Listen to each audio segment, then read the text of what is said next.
আসসালামু আলাইকুম। সংবাদে আপনাদের সবাইকে স্বাগত জানাচ্ছি। আমি ফিরোজ তোহা। শুরুতেই সংবাদ শিরোনাম। বাংলাদেশের সর্বশেষ গুরুত্বপূর্ণ আপডেট সংবাদে আপনাকে স্বাগত। শুরুতে সংবাদ শিরোনাম, পরে বিস্তারিত। শুরুতেই জানাবো, রূপগঞ্জে বিএনপির দুই গ্রুপের সংঘর্ষ, গুলিতে নিহত এক। নারায়ণগঞ্জের রূপগঞ্জে চোনপাড়ায় মাদক কারবার নিয়ন্ত্রণ ও আধিপত্য বিস্তারকে কেন্দ্র করে বিএনপির দুই গ্রুপের মধ্যে ব্যাপক সংঘর্ষ হয়েছে। এ সময় গোলাগুলির ঘটনা ঘটে। হাসিব নামে এক যুবদল কর্মী নিহত হয়েছে। এই ঘটনায় অন্তত 10 জন গুরুতর আহত হয়েছেন। পরিস্থিতি নিয়ন্ত্রণে সেখানে অতিরিক্ত পুলিশ ও র্যাবের সদস্য নিয়োগ করা হয়েছে। এবারে জানাবো, রাতের আধারে সড়ক ঢালাই ভিডিও করায় যুবককে যুবদল নেতার মারধর। টাঙ্গাইলের ভুয়াপুরে রাতের আধারে এডিবির প্রকল্প নিম্নমানের উপকরণ দিয়ে সড়ক ঢালাইয়ের কাজে বাধা দেয় এক যুবককে মারধরের অভিযোগ উঠেছে ইউনিয়ন যুবদল নেতার বিরুদ্ধে। বিএনপি নেতাদের কারসাজিতে রাতের আধারে নিম্নমানের পণ্য দিয়ে রাস্তা ঢালাইয়ের অভিযোগে ওই যুবককে মারধর করা হয়েছে।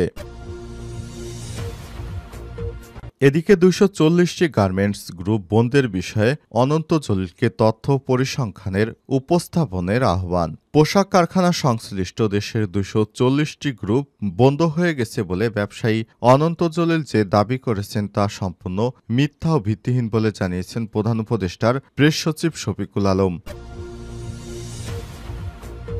এবারে জানাবো, পুলিশের কল্যাণে প্রধান উপদেষ্টার ৫ নির্দেশনা জারি। মাঠ পর্যায়ে যেসব পুলিশেরা কাজ করেন তাদের কল্যাণে ৫টি বিষয়ে দ্রুত ব্যবস্থা নেয়ার নির্দেশনা দিয়েছেন অন্তর্বর্তীকালীন সরকারের প্রধান উপদেষ্টা অধ্যাপক ড মোহাম্মদ ইউনূস। আজ প্রধান উপদেষ্টা, স্বরাষ্ট্র উপদেষ্টা ও সংশ্লিষ্টদের সঙ্গে এক আলোচনা সভা শেষে সব নির্দেশনা দেন তিনি।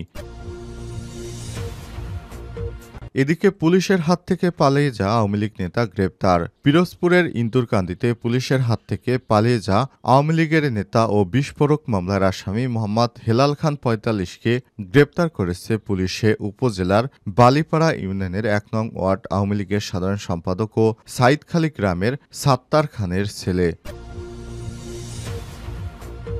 এবং সর্বশেষ জানাবো, যুদ্ধবিরতি চুক্তি লঙ্ঘন ২ দিনে হাজার হাজার ফিলিস্তিনিকে হত্যা করল দখলদার ইসরায়েলি বাহিনী। গাজায় যুদ্ধবিরতি চুক্তি লঙ্ঘন করে দখলদার ইসরায়েল বাহিনী ব্যাপক হামলা এবং সংঘর্ষের ঘটনায় অন্তত ১,০০০-এর উপর মানুষকে হত্যা করেছে দখলদার ইসরায়েলি বাহিনী। এ অবস্থায় গাজায় এখনও বোমাবর্ষণ চালিয়ে যাচ্ছে নেতানিয়াহুর সরকার। তিনি বলেছেন, এখন তো সবেমাত্র শুরু, আরও ভয়ঙ্কর আক্রমণ চালাবো। এ অবস্থায় গাজার সাধারণ মানুষের জীবন এখন খুবই শোচনীয় পর্যায়ে। তাদের জন্য সবাই দোয়া ছাড়া কোনো গতি নাই। প্রিয় দর্শক, এতক্ষণ শুনছিলেন সংবাদ শিরোনাম, এবারে বিস্তারিত। তবে তার আগে বন্ধুরা, অনুরোধ থাকবে সংবাদটিতে একটি লাইক দিন। এই চ্যানেলে আপনি নতুন হয়ে থাকলে আমাদের সংবাদটি দেখতে দেখতে চ্যানেলটি সাবস্ক্রাইব করে রাখুন। কমেন্ট করে বন্ধুরা আপনার মূল্যবান মতামত জানিয়ে দিন আপনি বিশ্বের কোন দেশ থেকে বা বাংলাদেশের কোন স্থান থেকে আমাদের সংবাদটি দেখছেন এবং শুনছেন। আর বন্ধুরা, এই সংবাদটি আপনার সোশ্যাল মিডিয়া ফেসবুকে শেয়ার করে বন্ধুদের জানার সুযোগ করে দিন। এবারে বিস্তারিত। রূপগঞ্জে বিএনপির দুই গ্রুপের সংঘর্ষ, গুলিতে নিহত এক। নারায়ণগঞ্জের রূপগঞ্জে চোনপাড়ায় মাদক কারবার নিয়ন্ত্রণ ও আধিপত্য বিস্তারকে কেন্দ্র করে বিএনপির দুই গ্রুপের মধ্যে ব্যাপক সংঘর্ষ হয়েছে। এ সময় গুলিবিদ্ধ হয়ে হাসিব নামে এক যুবদল কর্মী নিহত হয়েছে। এই ঘটনা আহত হয়েছে অন্তত আরও 10 জন। বুধবার ১৯শে মার্চ সকাল থেকেই দুপুর পর্যন্ত উপজেলার কায়েতপাড়া ইউনিয়নের চোনপাড়া পুনর্বাসন কেন্দ্র এলাকায় এই ঘটনা ঘটে। স্থানীয়রা জানায়, গত ৫ আগস্টের পর থেকে চোনপাড়ায় মাদক কারবারের নিয়ন্ত্রণ, চোরাচালান ও চাঁদাবাজি সহ আধিপত্য বিস্তার নিয়ে স্থানীয় যুবদল নেতা শামীম ও স্বেচ্ছাসেবক দলের নেতা রাব্বানীর সঙ্গে বিরোধ চলছিল। মঙ্গলবার রাতে দুই গ্রুপের লোকজনের মধ্যে ঝগড়া হয়। পরে বুধবার সকালে উভয় পক্ষের লোকজন চোনপাড়ার ৮ নং ওয়ার্ডে অস্ত্র বিক্রি নিয়ে জড়ো হলে এক পর্যায়ে সংঘর্ষ বাধে। এ সময় তারা গুলি ছুড়ে এলাকায় আতঙ্ক ছড়ায়। তাদের গুলিতে হাসিব নামে এক যুবদল কর্মী নিহত হয়। এই ঘটনায় আহত হয় আরও অন্তত 10 জন। সংঘর্ষের খবর পেয়ে পুলিশ ও র্যাব-সহ অন্যান্য আইনশৃঙ্খলা বাহিনী গিয়ে পরিস্থিতি নিয়ন্ত্রণে আনে বলে জানিয়েছে রূপগঞ্জের সিনিয়র সহকারী পুলিশ সুপার মেহেদী ইসলাম। তিনি জানান, আইনশৃঙ্খলার যৌথ অভিযান চালিয়ে চনপাড়া পুনর্বাসন কেন্দ্রের বিভিন্ন ওয়ার্ডের বাড়িঘর থেকে বিপুল পরিমাণ দেশীয় অস্ত্র উদ্ধার করা হয়েছে। পরিস্থিতি স্বাভাবিক রাখতে চনপাড়ায় অতিরিক্ত পুলিশ মোতায়েন করা হয়েছে। যারা এই ঘটনার সঙ্গে জড়িত তাদেরকে ধরতে অভিযান চলছে বলেও জানান তিনি। রাতের আধারে সড়ক ঢালাই ভিডিও করা যুবককে মারধর করল যুবদল নেতা। টাঙ্গাইলের ভুয়াপুরে রাতের আধারে এডিবির প্রকল্পের নিম্নমানের উপকরণ দিয়ে সড়ক ঢালাইয়ের কাজে বাধা দেয়া এক যুবককে মারধরের অভিযোগ উঠেছে ইউনিয়ন যুবদল নেতার বিরুদ্ধে।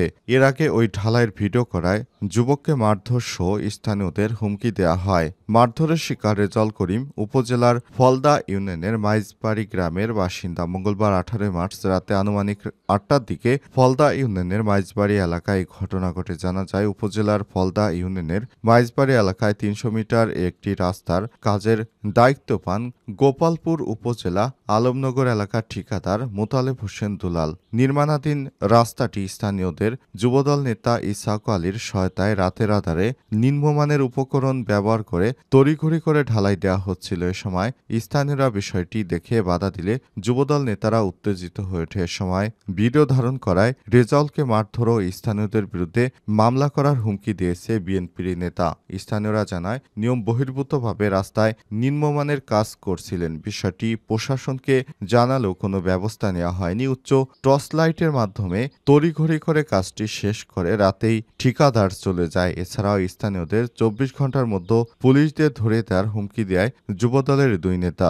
মারধরের শিকার রেজাউল করিম বলেন, রাস্তায় নিম্নমানের নির্মাণ সামগ্রী এবং ঢালাইয়ের পরিমাণ কম দেয় প্রতিবাদ করায় ওয়ার্ড যুবদলের সভাপতি এসাক ও সম্পাদক আলিম আমার উপর আক্রমণ করেছে। পরে রাস্তার ভিডিও করায় তারা আরও ক্ষিপ্ত হয়ে মারধর করে তারা। ফলদার মাইজবাড়ি ওয়ার্ড যুবদলের সাধারণ সম্পাদক আব্দুল আলিম বলেছেন, উপজেলা বিএনপির সাধারণ সম্পাদককে বলে রাতে ঢালাইয়ের কাজ করার অনুমতি নেওয়া হয়েছে। এছাড়াও প্যানেল চেয়ারম্যানও বিষয়টি জানে। কাউকে মারধর করার কোনো ঘটনা এখানে ঘটেনি। উপজেলা বিএনপির সাধারণ সম্পাদক সেলিমুজ্জামান সেলিম বলেছেন, সড়কের কাজটি হচ্ছে যেটি যথাযথ হয়েছে, এ বিষয়ে অভিযোগ কারো কাম্য নয়। আর রাতের বেলা ঢালাই কোনো নিয়ম নেই এমন কর্মকাণ্ডের তীব্র নিন্দা জানায়। উপজেলা নির্বাহী কর্মকর্তা পপি খাতুন বলেছেন, ওই সড়ক পরিদর্শন করেছি, সড়কটি ঠিকমতো করেনি। সড়কটি যথাযথ না করার কারণে ঠিকাদারের বিল আটকে দেব।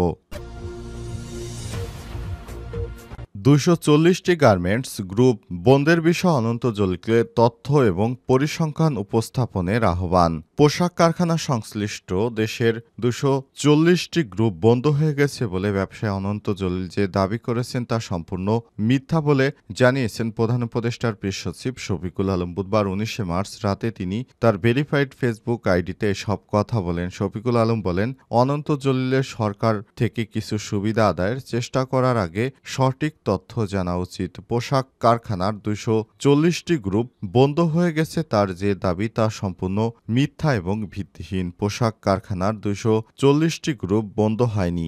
এছাড়াও বাংলাদেশি কারখানা প্রতিদিন বন্ধ হয়ে যাচ্ছে, সেটিও অসত্য। হাজার হাজার মানুষ চাকরিচ্যুত হয়েছে, চাকরি হারিয়েছে বলে তার দাবি, সেটিও ভুল তথ্য বলে জানিয়েছেন প্রেস সচিব। তিনি বলেছেন, প্রকৃত তথ্য হলো গত 7 মাসে বাংলাদেশের রপ্তানি 11% বৃদ্ধি পেয়েছে।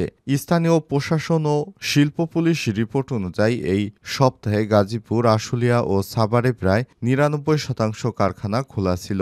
সরকারের দাবি মিথ্যা হলে অনন্ত জলিলকে তার তথ্য ও পরিসংখ্যান উপস্থাপন করার জন্য অনুরোধ জানিয়েছেন প্রধান উপদেষ্টার প্রেস সচিব শফিকুল আলম। উল্লেখ্য, গত সন্ধ্যায় অনন্ত জলিল সংবাদ সম্মেলন করে তার কারখানা পুড়িয়ে দেওয়ার ঘটনাকে কেন্দ্র করে একটি সংবাদ সম্মেলনে তিনি বলেছেন যে বাংলাদেশ থেকে নাকি 84% রেমিটেন্স আনে বাংলাদেশের গার্মেন্টস ইন্ডাস্ট্রি, আর বিদেশিরা অর্থাৎ বাংলাদেশ থেকে যারা বিদেশে শ্রমিক রয়েছেন তারা নাকি মাত্র 14% রেমিটেন্স আনে। আর এই 14% রেমিটেন্সধারীদের জন্য সরকার যে সুযোগ সুবিধা চালু করেছে, কিন্তু গার্মেন্টস সেক্টরের জন্য সেটি করেনি। পুলিশের কল্যাণে প্রধান উপদেষ্টার ৫ নির্দেশনা। মাঠ পর্যায়ে যেসব পুলিশেরা কাজ করেন তাদের কল্যাণে ৫টি বিষয়ে দ্রুত ব্যবস্থা নেওয়ার নির্দেশ দিয়েছেন প্রধান উপদেষ্টা অধ্যাপক ড.